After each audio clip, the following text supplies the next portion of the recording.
Welcome to today's webinar, Cyber Criminals, Government, and Education.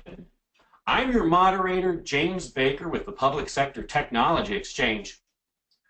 The Public Sector Technology Exchange is an independent forum that discusses the technology challenges impacting government, industry, and education. You can learn more about us on the web or your favorite social media venue. Just a few housekeeping items on today's forum before we get started. This event will be recorded. I'm going to send a link to this on YouTube to everyone that registered. Your questions are important. Over the last month, we received a multitude of questions for our panelists that we'll certainly try to get to today. I also want to thank you, the audience, for sharing with us what are some of your biggest IT challenges and concerns, and we'll certainly get to those today.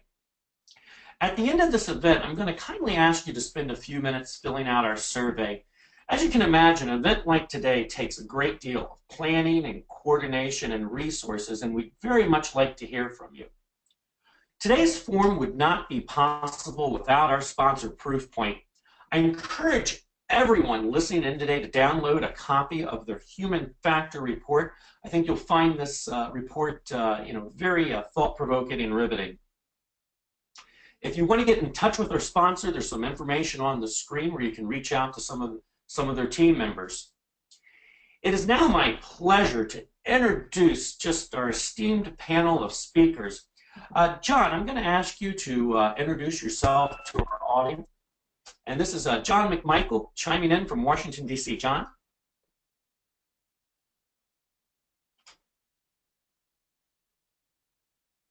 John, I can't hear you, but if you see if you're off mute, but if you could introduce yourself, that would be great.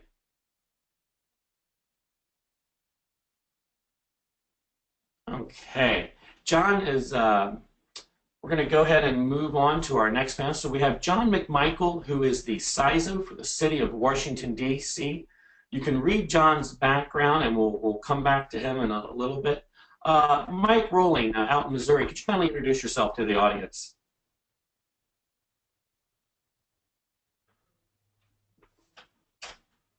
I just got a note that Mike lost audio. I'm not sure what that is, but if you could just, oh, you're there, great. Who do I have? Hey, I'm sorry. Hey, this is John McMichael. I'm going to jump in while Mike's out. Hey, John, sorry about that. We had an audio issue on our end, so I figured I'd just jump in while Mike sorts out his audio. So I think you went through my resume. You can see it there. I'm the CISO for the city of Washington, D.C. Prior to this, I've served in several public and private roles as both a data center guy and a information security guy. And so I've lived on both sides of the fence, from operating systems to defending systems, and both have their challenges, but I think it's always good to understand each point of view. Thank you, John, and also thank you for your service to our country with the Navy. We're going to shoot again. Mike, by chance, did you get your audio back? I am. I'm sorry about that. No worries. Hey, if technology didn't run perfectly, none of us would be in business, right? There we go. So my name is Mike Rolling. I'm the Chief Information Security Officer for the state of Missouri. I've been in this role for a little more than 7 years now. We have been through the gamut of various cyber criminal activity. We had an event back in 2014 involving the events in Ferguson, Missouri, and that was quite an experience to be in. But Jimmy, thank you again for inviting me, and I'm glad to participate in this discussion. Mike, we are so glad to have you, and now we're going to jump in our cars and we're going to leave the great state of Missouri. We're going to head over to Illinois. Mike Wands, could you kindly introduce yourself to the audience, please? Thank you, James. Yes, hello, good morning, and good afternoon, everybody. My name is Mike Wands. I'm Chief Technology Officer for the state of Illinois. I'm driving our transformation initiatives and next-generation platform activities across the state. As a state, we have a fairly large IT spend. We spend about $1 billion on IT. supporting the 13.2 million citizens and businesses across the state. And we do that with about 60,000 employees that are supported with about 1,500, 1,600 IT folks. So I manage the IT organization here under the direction of our Secretary Designate and State CIO. My focus is helping bring the commercial mindset of being on the outside of government for my entire career into the government and trying to run IT as a business. And so prior to joining the state, I spent 30 years in the industry, various roles, CIO, CTO roles for companies like Waste Management and Microsoft and Federal Signal, and most recently was running a large software healthcare company that faced lots of cyber challenges, as you guys can imagine. So I'm looking forward to sharing some of the insight and stories that we have. Thanks, Mike. We're now going to take a route from Illinois and head back to California. Dwayne, could you kindly introduce yourself to the audience, please? I'm Dwayne Kuroda. I'm a group manager at Proofpoint, working on their advanced technologies. Those technologies include threat intelligence, mobile security, security for social media, and of course, incident response. And I was actually acquired into Proofpoint from NetCitadel, which was the creator of the first round of security orchestration and automation technologies. And before that, I worked at the Checkpoint, where many of you know their firewalls. Well, I helped introduce their sandbox technology and their threat center. Thanks, Dwayne. All right, we're leaving California and we're heading to the great state of Utah. Monica, kindly introduce yourself. Good morning, Jim. I'm Monica Tripler, and I'm excited to be here today with you. I'm the Director of the Information Security Office at Utah State University. In this department, we have the responsibility to create awareness and to strategize on the security efforts of the university. We are a land-grant institution, and so we service multiple counties across the state, and we have the opportunity to start leading the new cybersecurity infrastructure for the campuses and to be able to strategize with departments and technology to create the right framework that is necessary in a higher education environment. Thanks, Monica. We're going to leave Utah and we're going to head over to Arizona. Randall, kindly introduce yourself. Well, good morning. My name is Randall Smith. I have the pleasure of serving as both the Chief Information Security Officer and Chief Privacy Officer for the City of Phoenix. The City of Phoenix has about 15,000 employees and about 1.5 million constituents. I've been doing this job for almost 8 years now. I've been very pleased about helping Phoenix improve its cybersecurity posture. Prior to that, I spent almost 30 years in the U.S. Navy in the field of cryptology, so I've been looking at this problem for a long, long time. It's very exciting. It's very challenging as well. I've seen our successes and I've seen our failures, and unfortunately, we've probably had more failures. But we're always trying to improve. So I'm looking forward to the conversations today. Well, you know, and Randall, I'm reminded of that great quote from Winston Churchill: "Our greatest glory is not in failing, but in rising every time we do." So, you know, thank you for your service to our country, and I'm glad to have you on the call today. Now we're going to leave Arizona and we're going to head down to snowy Michigan. Daniel, kindly introduce yourself. Thanks, Jimmy, very much for the invitation. I'm honored to be on a panel with so many bright, smart people. So I'm from Westland, Michigan. We're a suburb of the city of Detroit. We're the 10th largest city in Michigan. We have the distinction of being a survivor of a ransomware attack, which I'm sure I'll have the opportunity to talk a little bit more about. But certainly, as the Chief Innovation Officer, I get to be a dreamer and sort of a big picture thinker, as well as the nuts and bolts policy kind of mindset. So it's a really fulfilling role that I've had here in the city of Westland since 2009. Prior to that, I was all private sector. So like one of the other panelists mentioned, I brought sort of a technology business model into a local government scheme. Thanks for that. Okay, it's now the part of our program where we're going to start trying to get to some questions. But before we get started, I have a question I'd like to put out to the entire group. As many of you know, the Public Sector Technology Exchange, we do many national events all over the country, and this question comes up over and over again, whether we're talking about security, big data, enterprise architecture. So this is my question for you, and I'd like to put this out to the panel if you could comment on it. Many organizations around the country still run critical applications on legacy systems. How do you mitigate the risk of using a legacy system? If you could comment on either funding or end-of-life systems or authentication, I'd appreciate it. I'm going to open that up to the panel if you could comment on that.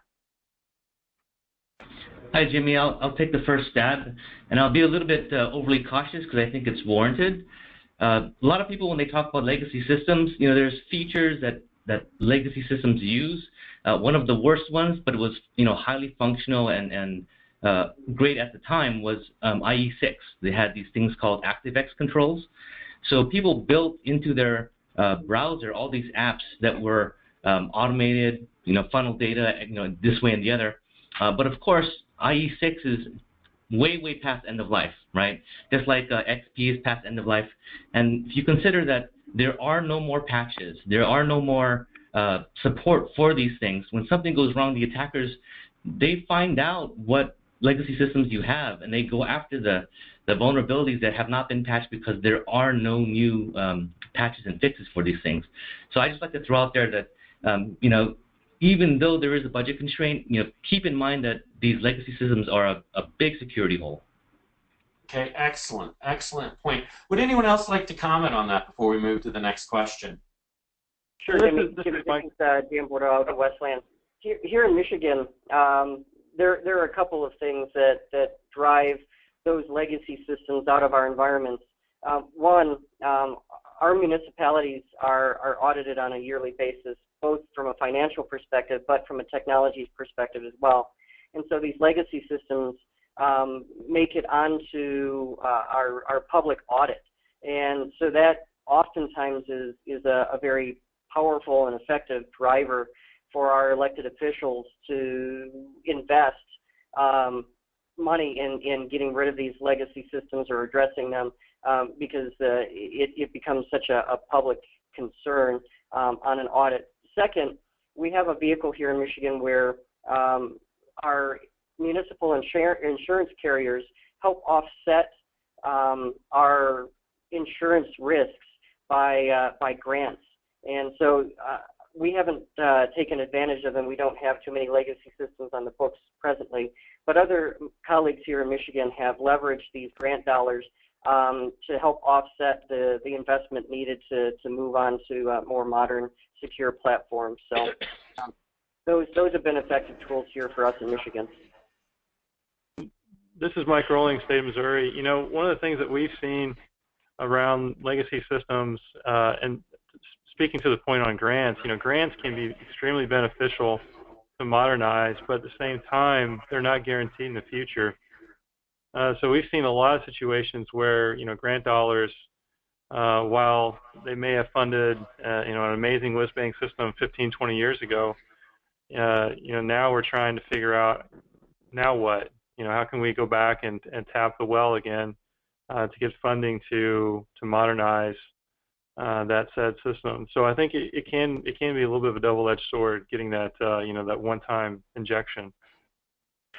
And James, this is Mike Watts from Illinois, and adding some additional comments and feedback to what some of the other panelists have shared. Being in government, a large portion of our workload still continues to be running on legacy systems. The state of Illinois has over 45 years worth of systems that have been built up over time, and previously we allowed all of those decisions and the efforts to be done via individual agencies and silos. So with that, we ended up with lots of duplicate systems, and we made a major commitment to move to a common ERP platform, moving down that path, which is really good, and it's going to help us address about 350 or 400 of the legacy systems that are out there. But the challenge we have is there's still 2,600 applications out there that, I don't want to say are end of life or are, not necessarily the most modern and current, but they are, very critical, mission critical type applications that, maybe their mainframe or they're running with Access, or maybe they're being, developed in some of the older technologies that were out there in the client server days. And so, there's a lot of challenges and opportunities there. And I think one of the things that's important when we look at it from, an overall approach is there's not one single path or one single approach that you can do. You can't hide everything behind a security appliance, right? You have to make sure that you're going much broader than that aspect. You're looking at software, you're doing proactive and reactionary type scanning and the activities that need to be done, agency by agency as we go through the state and improve the protection of information. Thank you for that, Mike. Anyone else before we go to our next question? All right, we're going to head back over to Washington, D.C. For those of you dialing in throughout the country, I grew up in the D.C. suburbs. I graduated from the University of Maryland and moved over to Northern Virginia. And if you're not familiar with Washington, D.C., it is unlike any other city in the world, just for the pure fact that it houses the United States federal government. So, John, my first question for you would be how do you interact with the large federal agencies that reside in your town, and then do you follow the same security guidelines as them? Thank you. That's a great question. And I'm going to use a euphemism that Randall will probably be familiar with and say that we have a special relationship with many of the agencies that are in D.C. So while we don't align directly to any of those agencies, and we don't, we have relationships with them, but we don't align to them. In many cases, we act as their transport layer, and we provide them some services. And as we move into the inauguration season, we'll provide even more services. But it's not a direct relationship. It's more a dotted line relationship. None of it. We align more like Mike does to a city or state type of relationship with the feds, except they're here in our backyard.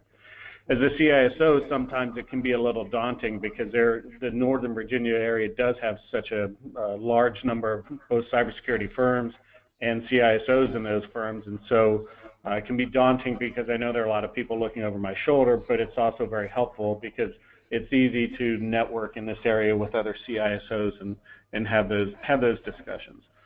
In terms of guidelines, we're a city or state, so we don't align to the FedRAMP guidelines. We don't have any of those requirements, but we have implemented the NIST framework and then other frameworks as appropriate.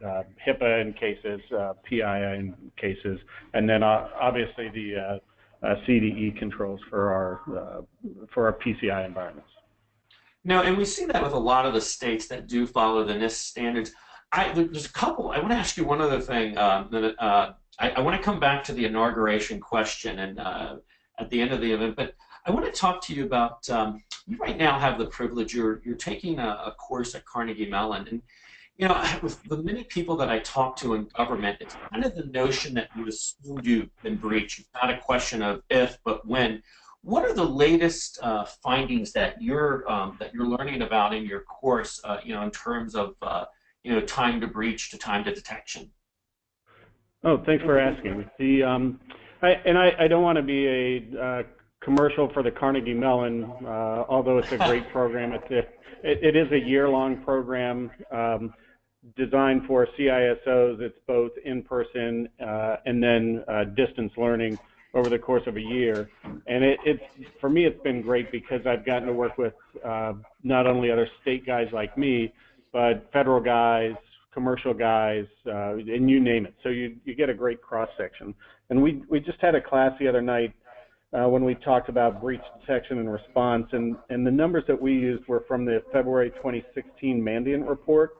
And I think that's a pretty solid report. If you know who Mandiant is, and they like to say we're who you call when things go really bad. So I think it's a pretty safe report. They said in 2015 that it was 205 days, and in 2016 it's down to 146 days. So while it's getting to be fewer, obviously, it's not significantly fewer. So I think for anyone that says there's no one in my network, it would be very hard to say that with absolute certainty. Wow, so 3 months, that's and that falls in line with many of the stats that I'm hearing. I want to shift gears now. Monica, I'd like to ask you, your university recently took the security office out from the technology department. Could you explain to our audience why USU did this, what the improvement you've seen by doing this, and why other technology organizations should consider doing this? Yes, so Utah State University did decide to take the information security from under the IT realm and to create its own department. The purpose of that is to help marry some of the business processes along with the technology adoption. In our organization, we have the data stewards and trustees of the institution are the ones that are making the business decisions, deciding what business processes will be adopting, what technology is going to be out there to meet their needs. And as we had this discussion, it's really hard to drive some of the business security structure from the bottom up. And so it was decided that we would take and restructure the institution for the information security. We are to marry our department is to marry the business objectives, helping them understand what a life cycle of a software application would mean. They are the ones that are controlling the funding, and to make sure that security is not an afterthought, that as you are out scoping for whatever applications to satisfy your business design, that you are keeping security part of an everyday business thought process, that as you adopt your new applications and your new technology, that you would be able to incorporate them intuitively in there. Along with that, USU is creating what we call data management teams. We are still siloed across the organization, and so we wanted to empower this structure to go across and be adopted easily. And so it's been very well received. The outcomes that we've noticed for the last 2 years is one, it's bringing people to the table, all of the right people to the table to have the right conversations, to start pre-planning, be proactive in what they're trying to achieve, not just coming afterwards to IT saying, here, I've bought the system, please implement it for me, but actually to have administrative buy-in on security, to think of it as something that needs to be thought of during every business decision, and bringing the IT people into the discussion much earlier so that we can implement and have a better, smoother adoption, and then also have the right security controls that we're not having to formulate later on. Thank you, Monica. It's just such an interesting perspective. I appreciate you sharing with us. I'm going to switch gears now, and I want to head over to the state of Missouri for Mike Rolling. Mike, for years, America's defense has been built around the notion, see something, say something. It's as simple as that. Can you discuss with our audience the process of creating a proverbial human defense shield to combat cyber terrorism, as well as raise awareness to all levels in an organization? Absolutely. Thanks, Jimmy. So the process, it's definitely not an overnight thing. It has taken us quite a while to get where we're at. Our initiatives around turning our end users into an intrusion detection and prevention system, if you will, it goes back about 5 years ago when we started out figuring out what can we do to raise awareness with everyone from our data entry clerks, admin assistants, all the way on up to the cabinet levels of government. And where we've landed today, we deliver lessons on a monthly basis.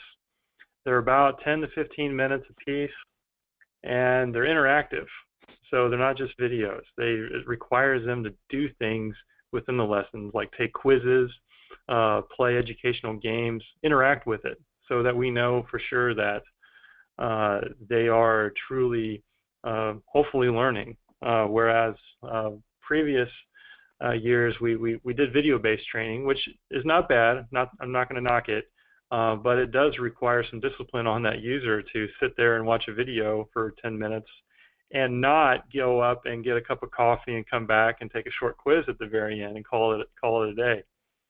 So the importance around, raising that organizational awareness, I really can't stress it enough. I mean, it has stopped the worst of the worst. So we have I think we have a fairly sophisticated security stack here in Missouri from a technological perspective. But even then, the worst gets through to our end users. Some things don't require technical indicators. It may be a phone call where someone's purporting to be from IT, or it may be a very simple email saying, hey, can you reply back to me all the W-2 information for these employees? Things like that won't get stopped, but our end users can stop that. And so that's what we've been seeing as being very beneficial, and the whole see something, say something, it really works. No, it's interesting.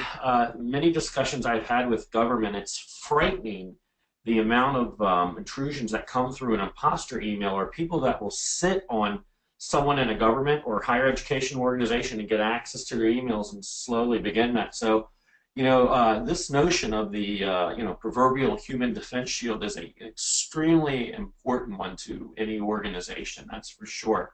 Before we go to the next question, anyone else like to comment on that? I'm going to switch gears, and we're going to head over to Mike Wands in Illinois.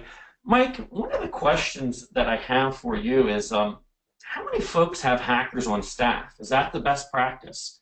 To prevent these cyber attacks, is go get the enemy and have them have them work for you so you know what's going on. Could you comment on that?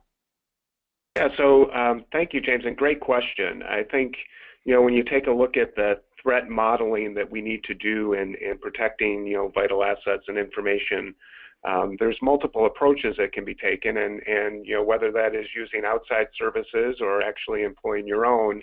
I think that gives you the opportunity to have a different mindset, and I think that's extremely important, because a lot of the work that's been done on the cyber end in the past has really been focused on intrusion detection and intrusion protection, and obviously that's a key component of it. But with a lot of systems that are out there and a lot of the approaches and the intelligence that's included in some of the cyber criminal activities and the usage of ransomware, you have to assume that you already have breaches inside, and they're just ticking time bombs waiting to go off.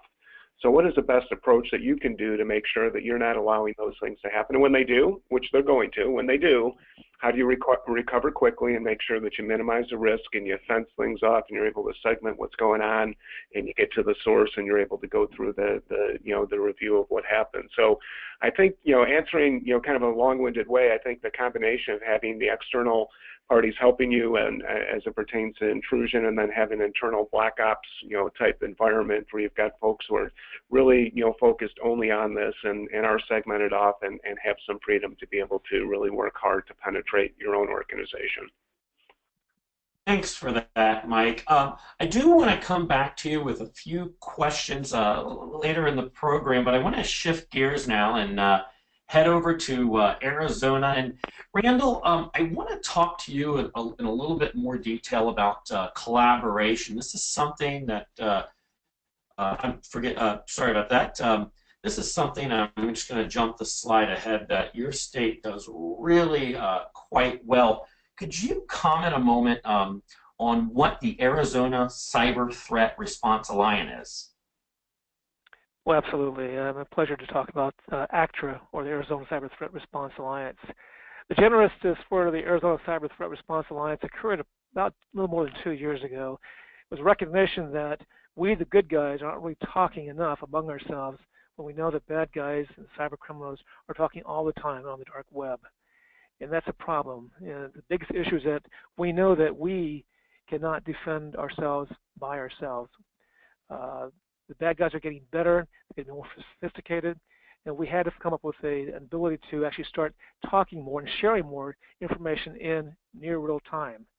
And basically, the proposition for ACTRA was that was to provide a risk mitigation-driven solution for timely mutual exchange of victim, non-attributable cyber information on a need-assured basis.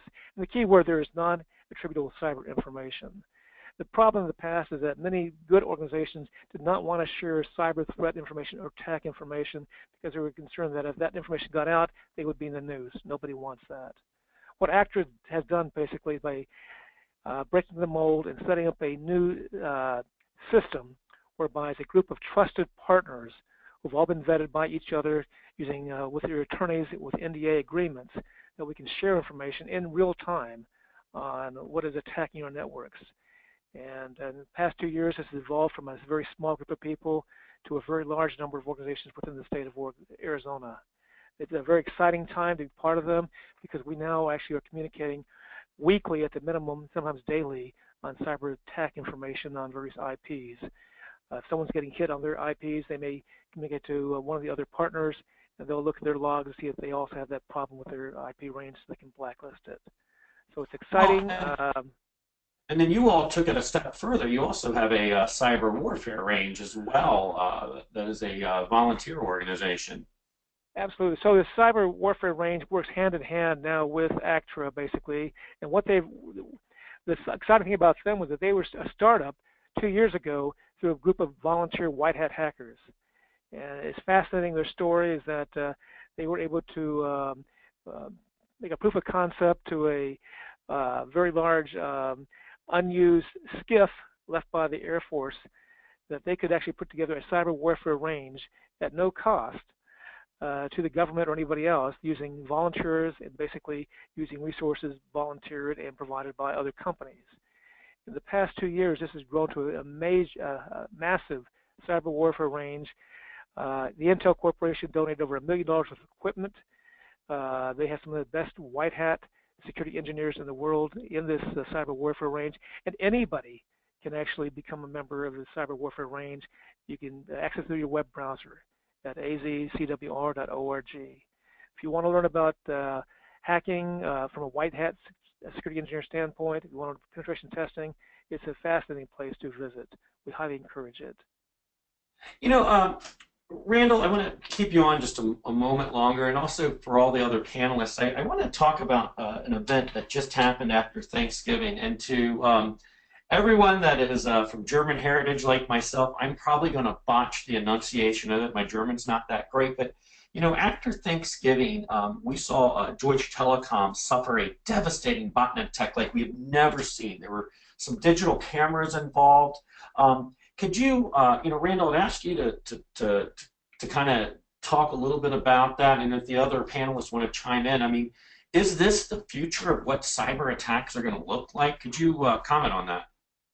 Yeah, there is a concern that this may be indeed the future that's going on. The sad thing was that around, I think it was November the 29th, that Deutsche Telekom incurred a massive DDoS attack through the Mirai botnet, bringing down over 900,000 Deutsche Telekom customers on a Sunday and actually into Monday morning, following Monday morning. And basically, the Mirai botnet was basically a modified worm which commandeered a huge number of CCTV cameras and Internet of Things devices to put up this botnet. The concern now is that a lot of the black hat hackers now are modifying this code to actually start scanning home routers for security vulnerabilities. Wow. With the intent of either crashing or hijacking those devices. So I think this is just the beginning. Recently I've heard rumors that they're looking at possibly the holiday season having another attack, so be aware. And of course, a lot of very good people are looking at this thing. How can we stop this, and what can we do? So it's a concern for all of us. It's not the end of the world, but it's the new age and new way of things going on. Okay. Anyone else care to comment on that? Well, I'll throw in a quick little tidbit from some of the research that we've seen. The thing about the Mirai botnet is that it's shipped with a pre-installed and fixed username and password. So essentially, it acted like a backdoor. So everybody knows that you want to reset your password on your device when you get it. Well, people don't always do that, but to make it worse, there are some manufacturers which have a pre-installed admin in case you want to do technical support or other kind of access. You can go in and then they can always access that device. So if you just read a little bit more, if you're worried about this, but your own devices, because first of all, first defense is change your username and password, apply the good hygiene and best practices, minimum 8 characters, caps, inner caps, lowercase, numbers, special characters, etc. But be aware of the manufacturers. If you search online, you can get the name of the manufacturer and the device that are OEM, so you know which things to kind of avoid and look for. But at a minimum, start with the password change. Excellent. Hey, Excellent. Jimmy, Yeah, it's John McMichael. Do you mind if I had one other point? Please do, John. Yeah, I think what we've seen in some of the briefings we've seen is that if you're on the receiving end of a Mariah botnet, and they've said that there are new variants that are waiting in the wings. If you're on the receiving end of one of those, that you really, you can have all the mitigations in place, but you probably are not going to be able to withstand that type of a attack. And I know we've done some threat modeling with our service provider, and they've said, if you're really on the L3 type of attack, end of an L3 type attack, it's not going to happen. So if you're someone that has critical services, then you really need to think about what are my backup channels for communication, because in the days when everyone's going VoIP and a lot of your services are online, what are you going to do for emergencies and critical services? Excellent point. Before we go, I have sorry, go ahead, chime in, please. I hear someone else calling in. Good.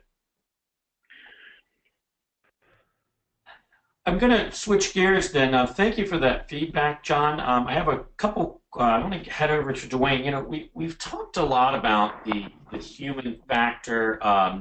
In just a moment, Daniel's going to share a story about how one of his employees saved them from just a crippling cyber attack. But Dwayne, could you share with us a little bit the findings on the human factor report? I mean, how serious is this?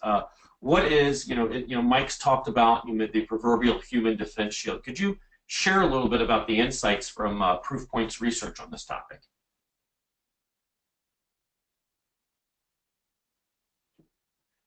Dwayne, I'm not sure if you can, just to repeat it, could you give us just a little insight on the research that your company did on the human factor? Yeah, I just realized I was on mute. Thanks, Jimmy. No problem. I was being a good panelist and going on mute, like you said. So, first of all, I want to give credit to Mike and his program, because that's it's not only a best practice what he's doing, but it's extremely hard because it requires a culture change to make sure you do those changes for the training and the interactive areas. And that's important because, right, humans are easily the weakest link, right? All our data shows that you can always socially engineer people.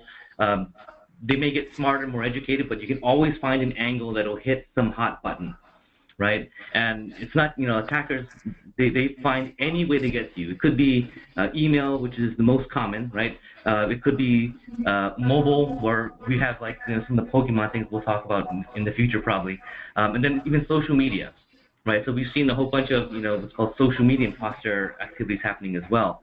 But in terms of the biggest footprint, it's always been email, because everybody uses email. Everybody communicates with email. They send attachments. They send links. They update forms, whatever it might be. The key point is that from our research, 99.7% of documents and attachment-based campaigns relied on social engineering and macros, right? Those things wouldn't work if people were not socially engineerable, right? Same thing goes across for URLs and that like, right? Think about just the fact that when you get an email says your credentials have been expired, please click this link. Right now, some people think, well, that's always a problem because there's malware at the end. But that's not really the case. The biggest, in fact, it's 3 times larger, you get a credential phish. Now, what's tricky about a credential phish is that there is no malware, right? Same thing for a BEC, right? They send the email out, CEOs asking for controller to send some financial information or HR to send W-2s. That kind of BEC campaign has no malware. right? So it's all about the humans being involved, the humans responding, the humans being tempted or feeling obligated to react to a request from the CEO. So those are sort of the foundational items we talk about, because humans can always be socially engineered. The bad guys use socially engineered malware, credential phishes, URLs, even more than they do the specialized malware, right? Think about that for a second, right? So, oh, actually, I just noticed the slide change for Jimmy. And the other aspect, too, is think about Wi-Fi. Right? We all talk about connectivity, how we get onto the Internet.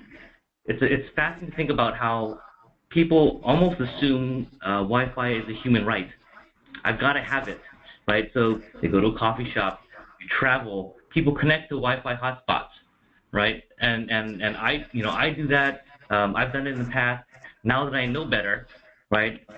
We've done a bunch of research which shows that 80% of people will connect to, any SSID which looks like it's appropriate for the location. Any SSID. So if you think about that, there's research where you can fake the SSID and people will connect to your fake hotspot. And then you end up with a man-in-the-middle attack, an SSL stripping attack, all of these things because you wanted Wi-Fi, right? So you have the human training that you do to kind of avoid some of the links in email or social media, but there's still another area of human factor problems when you get to Wi-Fi. So put all those things together is humans can be exploited in any way that they want to connect or get anything that they want. We even had, this summer, we did a discussion on ransomware, and we had Sabina Sitaru from the city of Hartford, Connecticut, and one of the things that they did is they actually limited public Wi-Fi because of the amount of attacks that could be in their buildings. And so there are some organizations that are absolutely limiting it. I wanted to ask you one other question before you jump off. It's not just email that's a risk. We're talking about the human factor, and with anybody, we all have email, we correspond. But the other thing, I don't, and if we took a poll here, I bet we'd have 100% within 2 minutes of waking up. Most of us in America grabbed our mobile phones. We use them, we're glued to them the entire day. So I recently read an article, Dwayne, that stated that the fastest way to load malware is through mobile phone apps. The article discussed a scenario where about 500,000 people downloaded a game guide and tips on Google Play.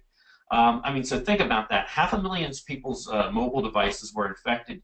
Can you talk about, the risk of mobile phones? Say when someone has a mobile phone, either they're bringing it, like in Monica's environment, where you have students that have multiple devices, or say it's someone that's bringing, a private phone into a government organization.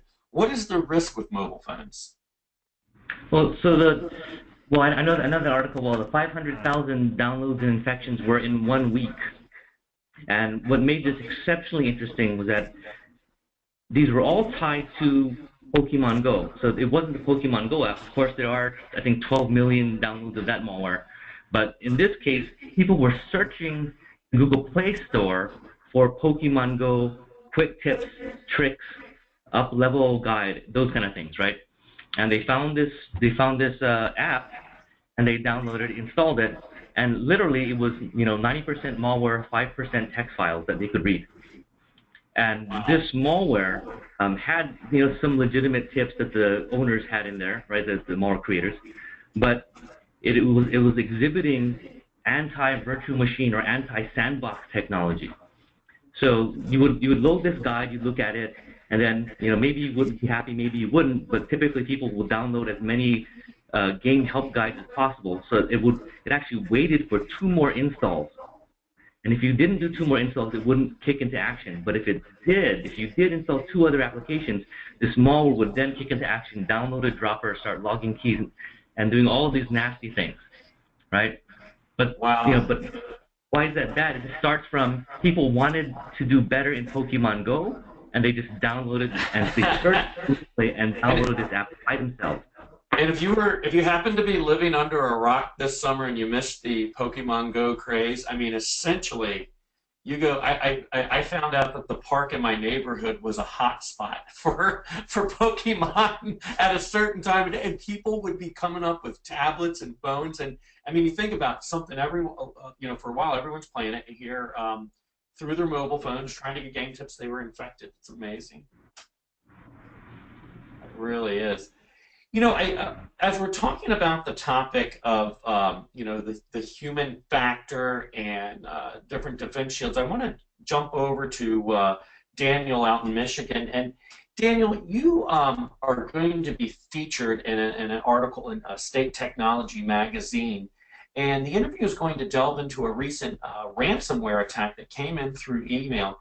Can you share with us what happened there and a little bit about how you changed your you've done some work in changing your culture that I think enabled your colleagues to really stop this. Could you share with us a little bit? And before you answer that, just so everyone else knows listening in, I will make sure when the article goes live with Daniel, I'll send everyone listening in today a link to it. But Daniel, please comment on that.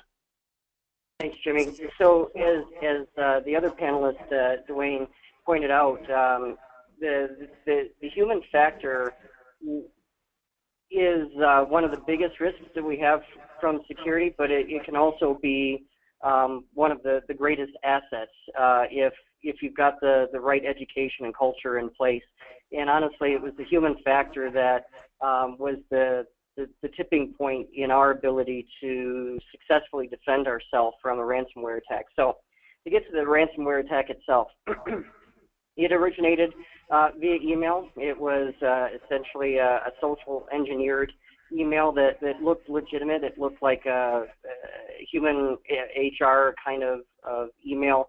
It came in through one of our public safety email accounts, and the employee opened the email and opened this PDF and essentially launched a ransomware attack across our network. Within a couple of minutes, our technology started to detect the behavior patterns. So our endpoint protection started to recognize that there are too many network connections from one device. And so all of the automated processes from the behavior monitoring systems that we have in place started to clamp down. So that was a big factor. But what the tipping point for us was that human factor. The gentleman that opened the email recognized pretty quickly that he might have done something he shouldn't have. And instead of just kind of walking away from the keyboard and pretending it didn't happen and let somebody else stumble upon it, or let us finally discover it when alarm bells and strobes are going off and text messages and all of that, he did the right thing. He reached out to my department and said, "Hey, I'm not sure, but I think I did something that might not be so good." And so it was that call that even beat the text messages and the alerts that eventually made it to my team. It was a couple of minutes after we got that call from him. So we were already in the system, starting to look around to see whether or not we had a legitimate issue or not. And so that made all of the difference in the world for us. It bought us a couple of extra minutes, and it significantly reduced the footprint of our attack. And I'm proud to say that we immediately implemented a isolation protocol, and we isolated the tip of the spear. We isolated where we knew the ransomware had landed, and we contained it to 3 physical devices, one department out of 28 that we have citywide, and we were back in business with that one department that was affected in about 8 hours, one business day. The next morning, really nobody knew anything happened, and nobody actually knew anything happened outside that one department until we did our disclosure report, both to our citizens and to our elected officials. We had to do a report, but that human factor made all of the difference in the world for us. Daniel, I have one question here, and this is, the other panelists, I encourage you to chime in. There are many cultures where you're afraid to admit you made a mistake. And I'm going to be honest, we all make mistakes. We've all probably let things on our system and phones that we shouldn't have. How did you change your culture where so this guy goes, hey, I made a mistake. He wasn't worried about, getting a gazillion fingers pointed at his calls. I mean, because he let you all know, you were able to head off the attack by minutes and in my mind, changed the game of what could have been a very devastating situation. How did you begin to change your culture where he felt comfortable doing that? Because that's not the case in a lot of places around the country. Right. Well, I'll credit one of my previous careers at a bank. They had that same kind of culture, and so I brought that culture of if you see it, you report it. And a couple of the other panelists have said that very thing, and that's the culture that honestly you have to cultivate, because that human factor can either be a very serious risk, or it can be a phenomenal asset. And so if you create a culture where people feel comfortable reporting concerns and issues, that they're not going to be written up or terminated or disciplined in some way, that was one of the things that struck the editor at State Tech as we were kind of telling the story. She was kind of dumbfounded. She asked the question, so did the employee get fired that started this? And I said, absolutely not. That would have... Yeah, it should have been rewarded. I mean, just the opposite. It's just the opposite, yeah. He's actually a hero. And so, we realized what an asset that human factor can be. And so we doubled down on making sure that everybody in our organization knows that if you see it, you report it. And we've done some really creative things with social media, Vine-style videos, not just your typical once a quarter, twice a year kind of security is your job too emails. We're engaging our employees in all kinds of different ways, because we absolutely have to reach every single employee and make sure that they know if you see it, you report it, and you're a hero, not a goat. It's important. Thanks for that. Hey, can I add to that? Please do, Monica. Go ahead. So at our institution, several years ago, we started a program called Being an Internet Skeptic. And so the university actually rewards people for reporting, whether they have experienced it themselves or not. We actually have a challenge for whoever is the first person to report will actually be rewarded an ice cream token. We have excellent ice cream here that's made on campus. So they do that because it has created an awareness that now, instead of having a small little security team being mindful of what phishing and other activities are happening across our organization, we have thousands of people participating and helping to be an early responder to notify us when we have issues. Excellent point. It's interesting too. I was living in Washington D.C. after 9/11, and then we had the sniper shootings with John Lee Malvo, and I remember all the states, all the governments. If you see something, report it. And that's kind of what Mike was saying, that see something, say something. John, next month your city gets a lot of attention as we get ready to inaugurate President Trump. How does cybersecurity play into that? It'll be a very interesting time for all of us, and I think that there's some there's a great deal of unknowns for everyone going into this inauguration. And for the city, it's always a large undertaking, whether it's a contested or uncontested election. In this case, from a cybersecurity perspective, we've really broken it into kind of three phases. One is a review of our external threat profile, and then how that might change with different actors. A review of our internal threat profile, and again, how that might change and what things we might do. And then the third piece is historically we have a lot of external agency support during the inauguration that gets ramped up, obviously, as we're supporting the feds, the police, and lots of people coming into town, different people coming onto our the DC network, and then other networks that we support. We also We also offer free Wi-Fi, I think through 30% of Washington, D.C. now. And so really those are the three areas we are looking at. So it's a flurry of activity as we start to try and war game what could happen, what are the most likely things that are going to happen or might happen, and then how are we going to respond to them. So it's a lot of, during this phase, tabletopping with the cyber teams and with some of the network operations teams, and then from there, making changes as required. Thanks for that, John.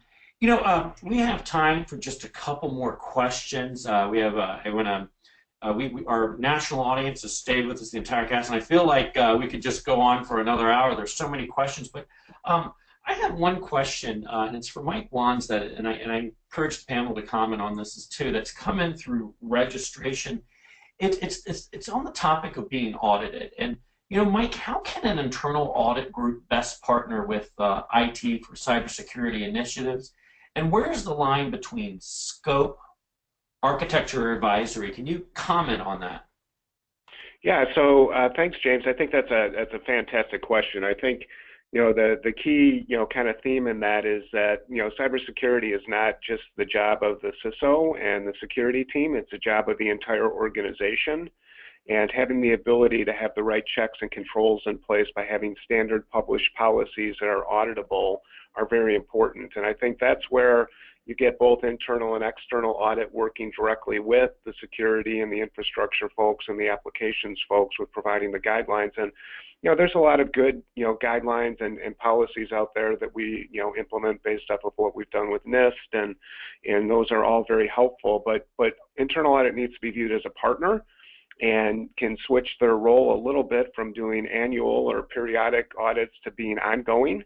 And I think when that happens, it gives, you know, you the opportunity to have another lever that can be leveraged as it pertains to risk. And again, in an environment where, IT is really becoming, disconnected, and it's hard, you know, with the mindset that we have of trying to manage a common infrastructure when you've got so many moving pieces and parts and devices. And whether it's, you know, using, you know, MDM type tools on every mobile device, or having a standard, policy focused on bring your own device from a mobile end, there are all kinds of potential penetration points. And just having another set of folks who are independent, having them have an opportunity to help you and help make the team more intelligent and help mitigate some of the risks that are out there, I think is very critical.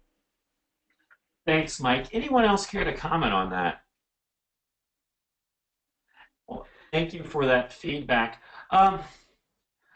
It's time now, as we've got to get ready to wrap up this event. And I want to thank you, the audience, for joining us. We've everyone that's come in has stayed the entire discussion, and I feel like we could just easily go another couple hours. I want to thank our panelists. I'm sure you can hear the virtual applause going around America right now. You all were brilliant. This was an excellent discussion where we went from botnet to the human shield. As Mike Rowling pointed out, see something, say something. Daniel gave us a story where that really changed it. Monica, you've talked a great deal, not only how you reward your community, but have moved security in a different direction that maybe a lot of organizations are doing. The feedback from the rest of our panelists was, again, just brilliant. I want to thank you all. I would also ask everyone listening in, an event like this takes a great deal of planning and timing to put together. If you could give us just a few minutes of your time when we conclude the webinar to let us know what you thought, what topics you'd like to hear for future event. If you're interested in learning more about the PSTE, being a panelist on our next event, or even sponsoring a forum, you can contact me. Again, I encourage everyone to download the report, The Human Factor, and if you have any questions, you can reach out to our sponsor, Proofpoint. On behalf of the Public Sector Technology Exchange, I want to thank you for listening in to Cyber Criminals, Government, and Education. I'm James Baker. Make it a great day.